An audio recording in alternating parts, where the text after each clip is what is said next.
Anyád puncik. Anyád a puncik. Nagyon köcsög. Anyád jó?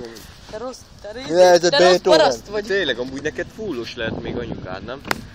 Kapva a faszomot. Hát miért? Nem lehet. Lökjél már meg minket, köcsög. De nem öreg meg ilyenek, nem? Nem csucsurga. Helyzétek anyámat. De nem azt hülye, én csak konkrétba kérdem amúgy. De akkor is. De miért? Én se hiszélem anyátokat. Na jó, de az már vén boszorkány. Érted?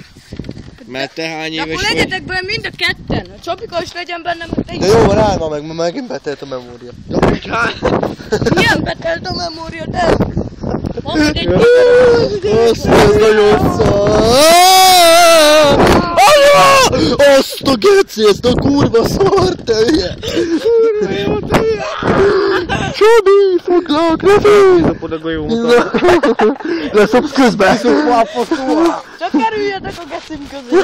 Falom, hagyd el a víz! Még egy ilyen beszólás kitépem alól a barátnőre. Csapika, szopd ki a szőrömet. Hallod, állj meg egy kicsit. Hallod, hagyd menjek oda a csaphoz, hadd gyorsan, állj meg tényleg. Állj meg, geci, gyorsan. Na tényleg, addig állítsad le, még nem mentsed el. Segítség már, Őzmárk. Őzmárk. Fú, nekem le kell ülnöm, ember, azonnal, ez a mozgás, ez nem Na, akkor maradj így. Add ide. Fú.